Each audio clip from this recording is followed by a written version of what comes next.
Animal companions and mirrors is some of my favorite content. Let's see how Cash reacts here.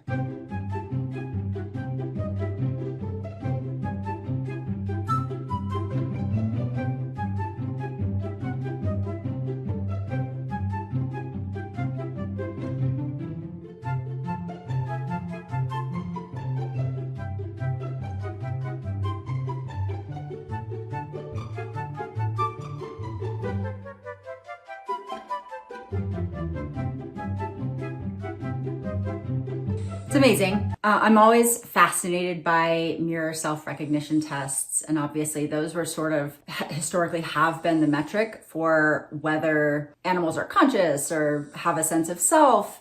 And more recently, we have started to delve into other ways of administering self-recognition tests that don't rely on our primary sense, which is visual, for example, olfaction for dogs. That being said, this video seems to show that Cash very clearly visually recognizes himself in the mirror, and that is absolutely fascinating to me. I love videos of cats, dogs, other species interacting with mirrors in any way. I think it is so fascinating. This isn't a video of a cat using buttons. This is a video of a cat telling us everything we need to know without buttons, and why it's so important for us to be paying attention to all of the ways in which our animal companions communicate.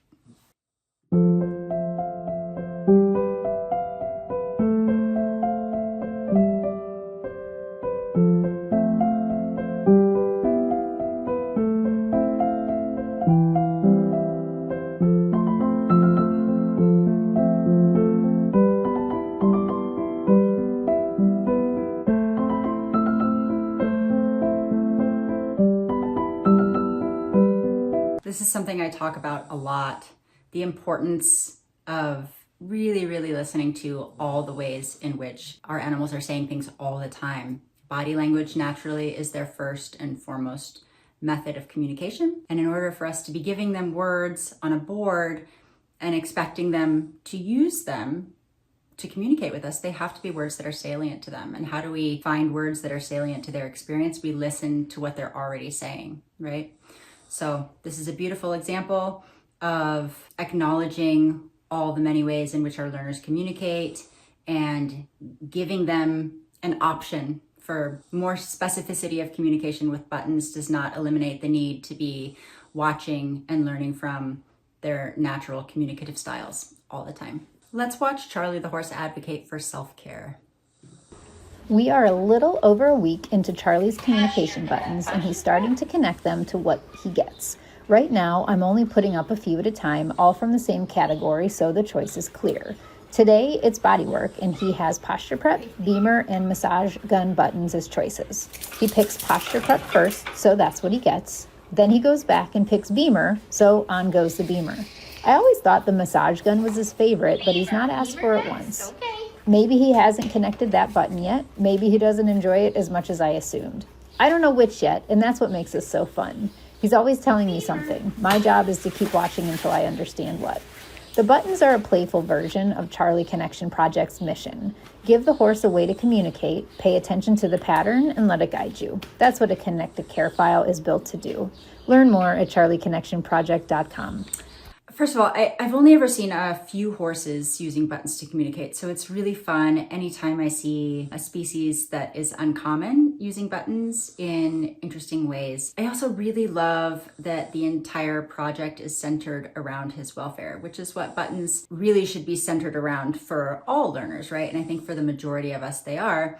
And in this specific case, she's using buttons primarily to help him with his medical needs. And I think that's a really beautiful way to connect. It's a really fun project to explore. How deep can they go? And I know this was very early on in their journey, and now Kate has expanded their boards quite a bit and is sort of encountering the challenge of like, how do I make a system for horses that works when the systems were sort of designed to be put on the floor or like mounted on a wall? So there are some really fun challenges here, and they've made a ton of progress in the last couple of months. Check them out. This is an amazing account.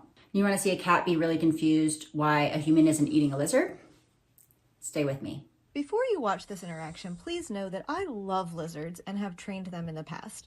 I had no idea Flounder caught a lizard when we were outside, and I was watching her the whole time. She's that sneaky and that fast. I do not condone lizard abuse. Yeah, you can't have that. That's real lizard. That can't be inside. Take him outside. Come on. Let's take him outside. No real lizard. Look. Real lizard. Drop it. Yes! Good girl! Good drop it! Good. The poor man is hurt, but he ran away, so at least he has a chance. You're welcome. You're welcome for what?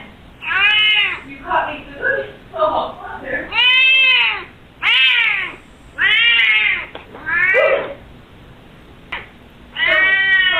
No.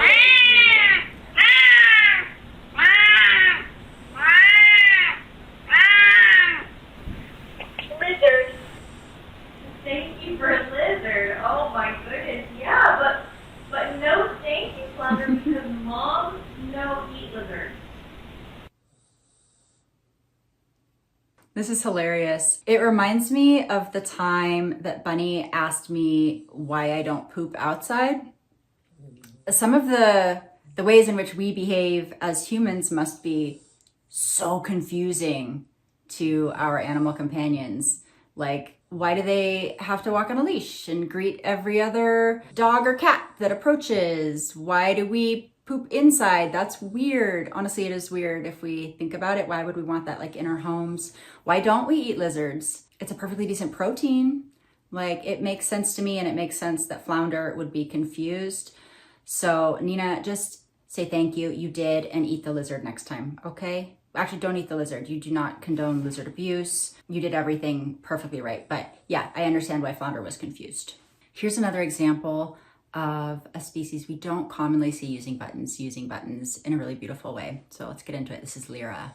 Anything else? What want? You want neck scratches? Okay, yes.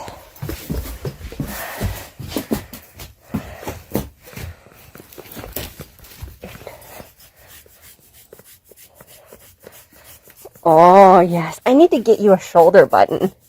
Do you need a shoulder button? She says neck, but I think sometimes she wants a shoulder scratches, huh? Yeah? Yes, good girl. Admittedly, I don't know much about horse body language, but to me that looks like a very happy horse. I love how Lira sort of sidled up and stopped right where the hand was, which makes contact with the neck. And as we know, the more choice, agency, and control we can offer to the animals we share our lives with, the better. So it's a beautiful video. Subscribe.